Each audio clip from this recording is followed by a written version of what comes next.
Hello guys and welcome to the Sunday review. Now, what I'm reviewing this week, I know I probably should have reviewed it a few weeks ago and I know I'm a bit late reviewing it, but I've really been waiting for this shit just to blow over. And it kinda hasn't done.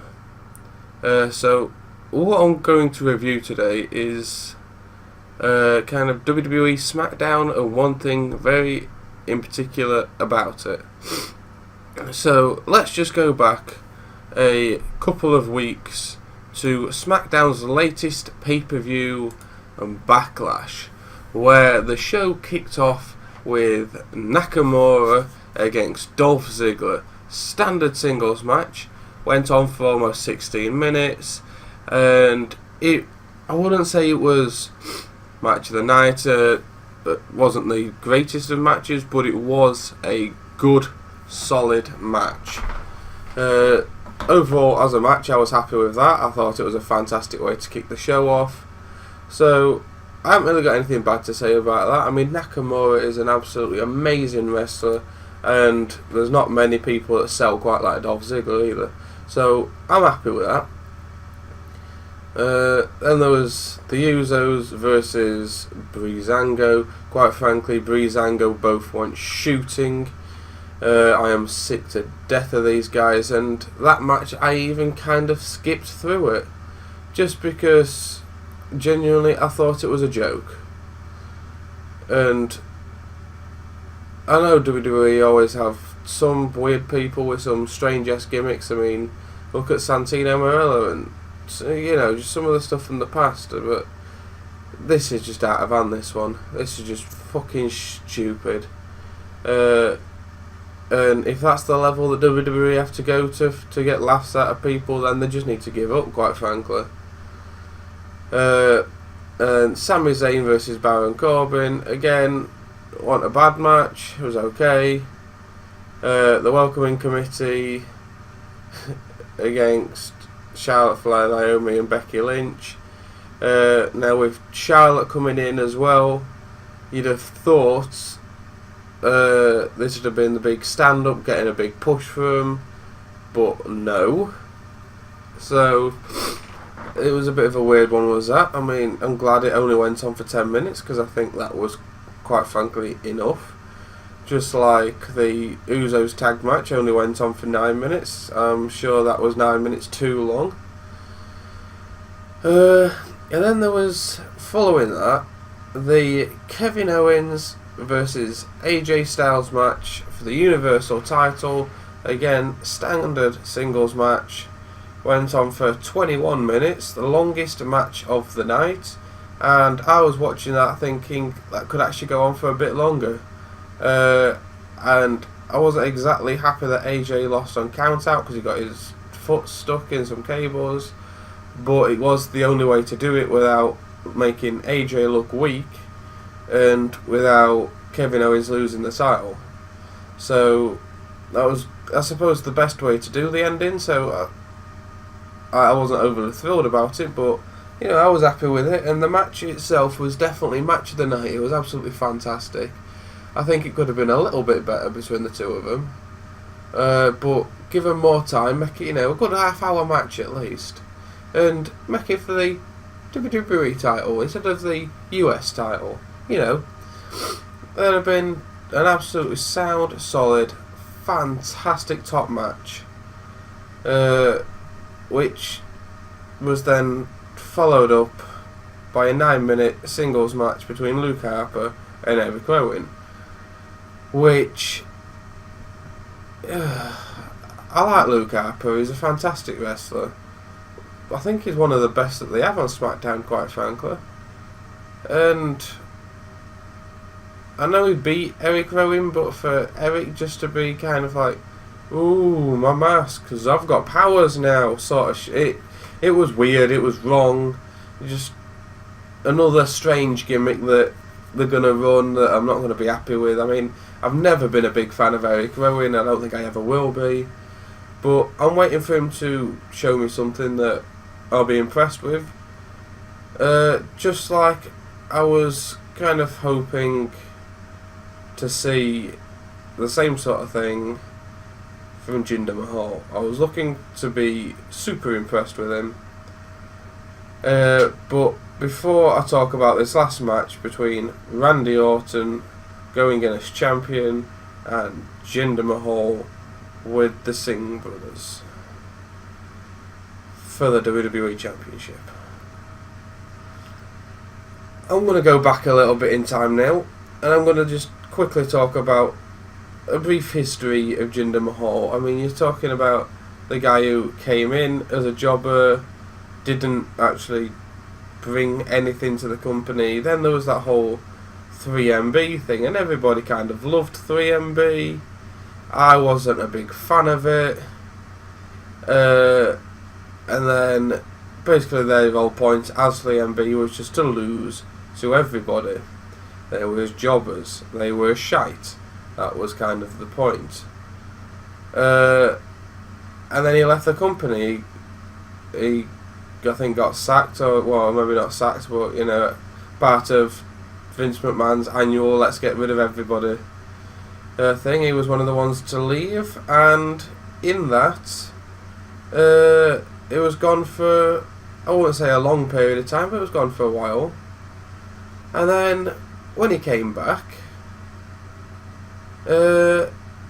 he'd lost just about every match that there was. I think he'd won maybe 3 matches. He injured Finn Balor, and granted Finn Balor wasn't out for long, he was only out for a couple of weeks, so but then as soon as he injured him, they moved him to SmackDown, which they could have then played that up to him, you know, a whole big, oh, I'm put Finn Balor on the shelf thing, but they didn't. They just kind of stuck him on jobbing for a little bit, stuck him in a number 1 contenders, I think it was over the top battle royal sort of thing, and he won. Against what everybody thought had happened, he won. Now, I know WWE are currently struggling for heels, so they're trying to make more top heels at the moment because SmackDown doesn't have that many. They had Bray Wyatt, who was feuding with Randy Orton, and quite frankly, Bray Wyatt is absolutely amazing. He could have had that championship and ran forever. He could have ran SmackDown with it, but no, they moved him to Raw.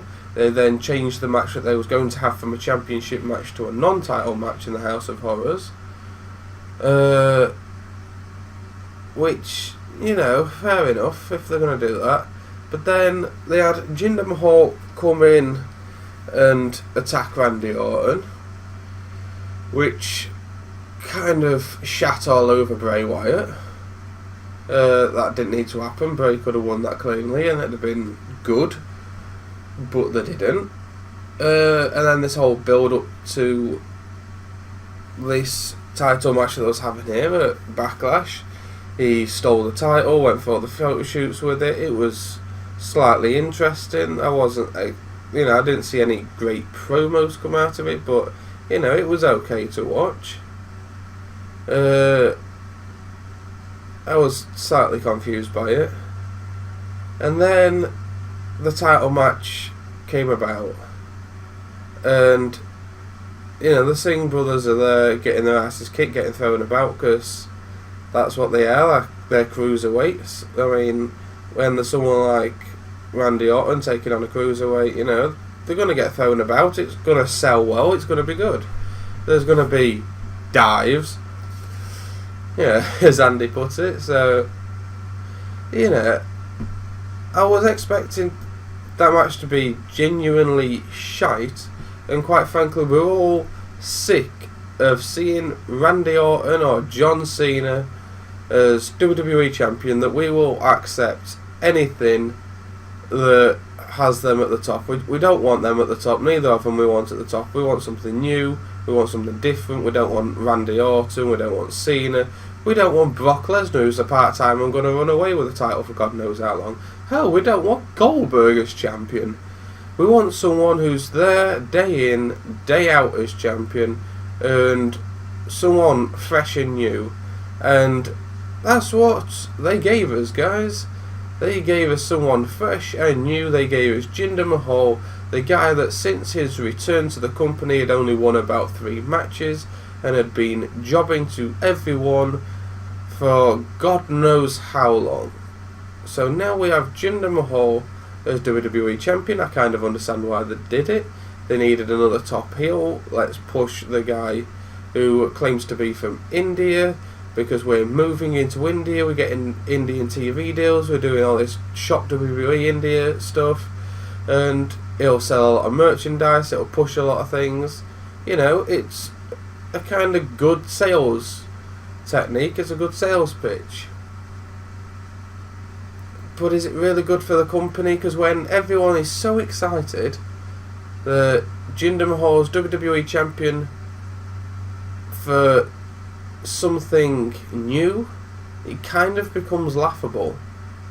And I've left it a couple of weeks before doing this, because I could have done it straight after Backlash, but I didn't. I left it a couple of weeks in the hope that it'd either lose the title the next day or it'd just kind of blow over a bit, but it's not done. It's going back into Money in the Bank now, which, can I just point out, Money in the Bank as a pay-per-view, I believe, should have been Raw and SmackDown, because I don't think it's kind of fair that everyone at Raw has to earn their title shots, but SmackDown, anybody can climb that ladder, take the briefcase, you know, get it that way. I mean, they've got 2 ladder matches, they've got 2 Money in the Bank ones, they've got the Divas one as well, which is the first time ever, which is fantastic to have first time ever. It's nice to see something new like that. But if they're going to have 2, it should have been 1 for Raw, 1 for SmackDown. I think that's only fair. But they haven't done. And what they are having is another singles match between Jinder Mahal and Randy Orton. Now, quite frankly, it'd have been a lot better if there'd have been some stupid stipulation to it. Like, I know we've got Raw's got the Extreme Rules pay-per-view, so maybe not an Extreme Rules match, but, you know, something different. Something, you know, that Jinder Mahal can come out, smash a few weapons over Randy Orton, you know, something that's not just going to be a standard match that nobody's going to give a damn about. And who knows, if Jinder Mahal continues with that title, then it'll be interesting, it'll give him a nice push. But, you know, they've moved into India now, they've done what they need to do, they've got the sales up. I reckon what'll happen now is, once again, Randy Orton will take the title, and then everyone will be sick of seeing Orton, and then they'll have to push somebody else. And quite frankly, I believe that guy's going to be either AJ Styles or Nakamura. It's going to be amazing to see that ladder match. But that's just it. Backlash. Kevin Owens versus AJ Styles, Nakamura, Dolph Ziggler. 2 amazing matches that well outshone the Jinder Mahal match. And both matches were longer than the WWE Championship match. Now, it's going to be the same when it comes to the Money in the Bank match, because, you know, Usos versus New Day, people might be interested in that one. The Divas Money in the Bank ladder match, a lot of people are going to be very excited to see what the Divas can do with that. And Kevin Owens, AJ Styles, Baron Corbin, Sami Zayn, Dolph Ziggler and Nakamura, all people that are top wrestlers for the company. Any one of them could win it and anyone would be happy. They are all fantastic at the job, and that is massively going to outshine the WWE Championship match again, which kind of says if nobody wants to watch the WWE Championship match, you know, that's bad for business. If everyone's going, oh yeah, the Indian guy, who by the way is from Canada, the Indian guy is getting sales in India, but that's good for him. Let's go watch the actual wrestlers wrestle. Oh, Randy Orton, everybody hates that guy, yeah, let's give up with that one. You know, let's watch AJ Styles, Nakamura, Kevin Owens, all these other top guys that do deserve that match. Everyone's going to go and watch that, and, you know, so they should. because they're the guys that deserve that championship.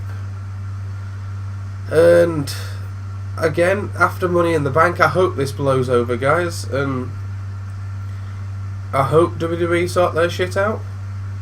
But having one champion that has been a jobber for his whole career, basically, and has kind of just got thrown in that title position, and a different champion over on Raw who only works a couple of days a year and is never there, is not what people want to see. I mean, WWE have a thing where if you don't defend the title within 30 days, you should be stripped of it. Brock Lesnar has had that title for about 3 months now, and he still hasn't even been seen, let alone defended it. What's the point? It's a bit shit, it's a bit pointless. So, you know, this has been my review on WWE, and especially on SmackDown and the whole WWE title position. I hope that WWE sort their shit out soon, and I will see you guys later.